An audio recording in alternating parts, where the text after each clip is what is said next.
Assalamualaikum. Perdiskusian dan perdebatan antara umat Islam dengan non-Muslim yang ada di Indonesia telah sampai kepada puncaknya.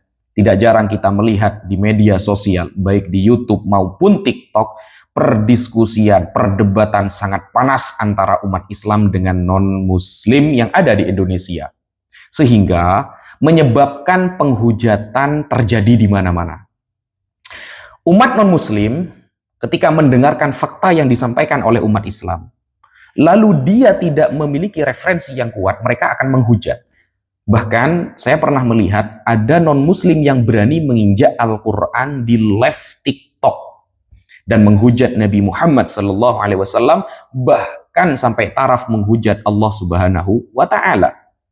Bagi debater Muslim, mereka yang mencintai Nabi Muhammad, mencintai Allah, mencintai Al-Quran, mendengarkan penghujatan yang datang dari non-Muslim, sehingga mereka membela agamanya dengan cara menghujat pula. Sehingga antara penghujat dengan penghujat terjadi perdiskusian, dan yang tidak ada ujungnya. Maka di sini, Al-Fakir punya inisiatif, agar teman-teman Muslim mau belajar, mau mendengarkan perkataan para ulama, mau untuk mengasah otaknya agar bisa sesuai dengan ajaran Rasulullah dengan para sahabat, agar mereka bisa memiliki buku yang kita terbitkan. Kita menerbitkan sebuah buku, teman-teman, yang berjudul Jawaban Tuntas Fitnah Terhadap Islam. Di sini ada tulisannya jilid 1, tema ketuhanan. Buku ini menjawab seluruh tuduhan umat non-Muslim yang dilontarkan kepada umat Islam tentang tema ketuhanan. Bukan hanya menjawab, tapi juga mengkomparasikan dan mengembalikan hujatan itu kepada kitab suci mereka. Sehingga marilah kita belajar lagi, kita asah otak kita untuk berpikir secara jernih bahwa Islam tidak cukup dengan terjemahan. Islam tidak cukup dengan buka Google. Islam tidak cukup dengan kita membaca referensi di media sosial lalu kita sampaikan seolah-olah itu adalah sebuah kebenaran. Tidak bisa. Kita juga harus mempelajari kitab-kitab para ulama. Kita juga harus mempelajari pewaris para nabi, yaitu para ulama, agar cara berpikir kita sesuai dengan syariat yang dibawa oleh Nabi Muhammad dan para sahabat. Maka bagi teman-teman yang ingin memiliki buku tersebut, bisa menghubungi admin kami di nomor ini. Nah, kita kasih contoh isi dari buku ini. Pada halaman 32 yang sering dinarasikan oleh umat sebelah, bahwa mereka selalu mengatakan Allah Maha Penipu. Karena di dalam Al-Quran tertulis, Wallahu khairul makirin. Allah zat yang maha terbaik penipuannya. Nah, ini dipahami hanya dengan modal terjemahan. Kristiani sering mengatakan, kita meyakini bahwa Tuhan adalah maha baik. Jadi, hal-hal yang berkaitan dengan keburukan tidak akan datang dari Tuhan. Namun, Al-Quran secara terang-terangan mengabarkan Tuhan adalah maha tipu daya, maha penipu.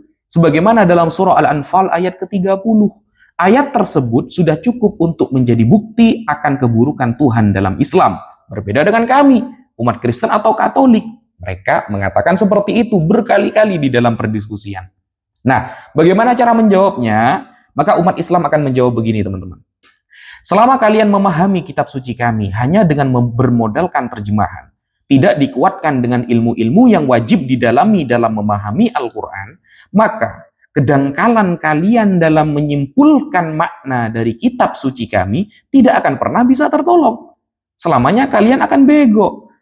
Dalam surah Al-Anfal ayat 30 disampaikan, wa il yamkuru bikal ladzina kafaru liyuthbituka aw yaqtuluka aw yukhrijuk wa yamkuruna wa yamkurullah wallahu khairul makirin. Ingatlah ketika orang-orang yang kufur merencanakan tipu daya terhadap kamu Muhammad untuk menahan, membunuh dan mengusir kamu. Mereka membuat tipu daya dan Allah membalas tipu daya itu. Allah adalah sebaik-baik pembalas tipu daya. Tertulis dalam surah Al-Anfal ayat ke-30. Makna dalam ayat ini sama seperti kasus maling atau begal yang telah merencanakan tipu daya untuk mengelabuhi calon korbannya. agar berhasil mendapatkan rampasan harta dengan aman tanpa diketahui oleh pihak polisi dan masyarakat umum. Nah, polisi yang cerdas pastinya memiliki berbagai cara supaya bisa membalas tipu daya penjahat tersebut dengan tujuan bisa menangkap pelakunya berdasarkan taktik dan pengalaman. Lalu, apakah pantas polisi disebut dengan tukang tipu daya dengan konotasi buruk misalnya? Ya jelas tidak. Bahkan hal itu sangat baik karena tipu dayanya dilancarkan untuk menangkap dan mengimbangi apa yang dilakukan oleh pencuri atau begal tersebut.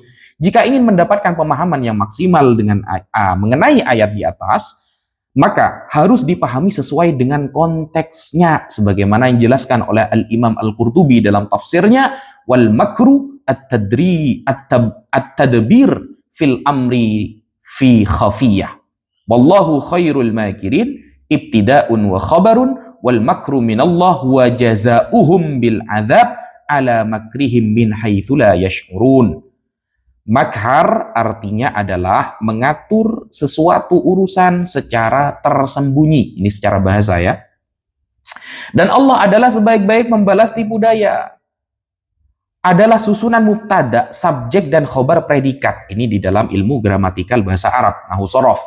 Dan arti makar dari Allah adalah pembalasan terhadap mereka dengan azab sebagai balasan atas makar mereka dari arah yang tidak mereka sadari. Sama kayak kasus polisi tadi.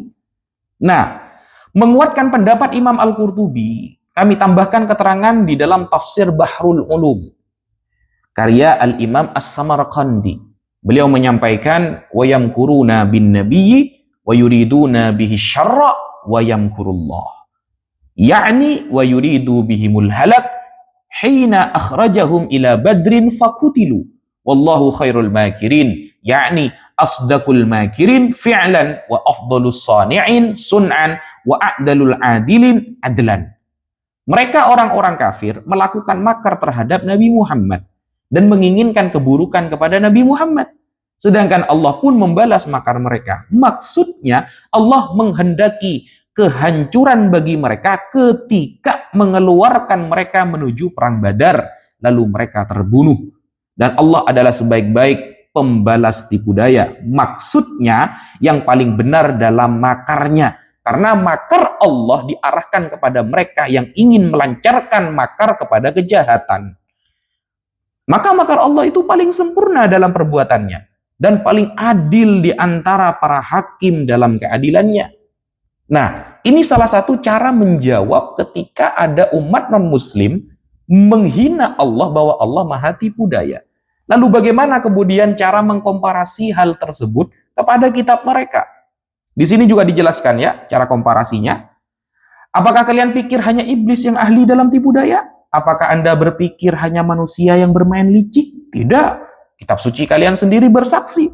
Tuhan pun memakai tipu daya, roh dusta, bahkan menjerat manusia dengan kebohongan untuk melancarkan rencananya. Tertulis di mana? Di dalam Perjanjian Lama misalnya. Hakim-Hakim 9 nomor 23. Maka Allah membangkitkan semangat jahat di antara Abimelekh dan warga kota Syichem, sehingga warga kota Syichem itu menjadi tidak setia kepada Abimelekh. Siapa yang membangkitkan semangat jahat? Allah. Di sini tertulis Allah. Di sini sangat tegas. Tuhan bukan cuma membiarkan, tapi membangkitkan semangat jahat. Hal ini bukan ujian iman, tapi perencanaan sistematis ilahi. Atau di dalam Raja-Raja pasal 22 nomor 23. Karena itu sesungguhnya Tuhan telah menaruh roh dusta ke dalam mulut semua nabimu ini, sebab Tuhan telah menetapkan untuk menimpakan malapetaka kepadamu. Tuhan tidak hanya duduk diam, dia aktif menaruh roh dusta di mulut para nabi supaya Ahab percaya kebohongan dan tewas. Siapa yang merencanakan di sini? Siapa yang merancang? Tuhan. Ternyata di dalam kitab-kitab suci mereka yang sering menghina Allah juga tertulis sesuatu yang lebih parah daripada apa yang mereka pikirkan di dalam Islam. Maka untuk mendapatkan buku ini kalian bisa menghubungi admin kami di nomor tersebut dan jangan lupa dipelajari, diresapi, dan jawab hujatan mereka dengan apa yang pernah disampaikan oleh para ulama. Bedakan antara umat Islam dengan non-muslim, bahwa Islam diajari ilmiah, objektif, bukan penghujatan. Sekian dari saya. Wassalamualaikum.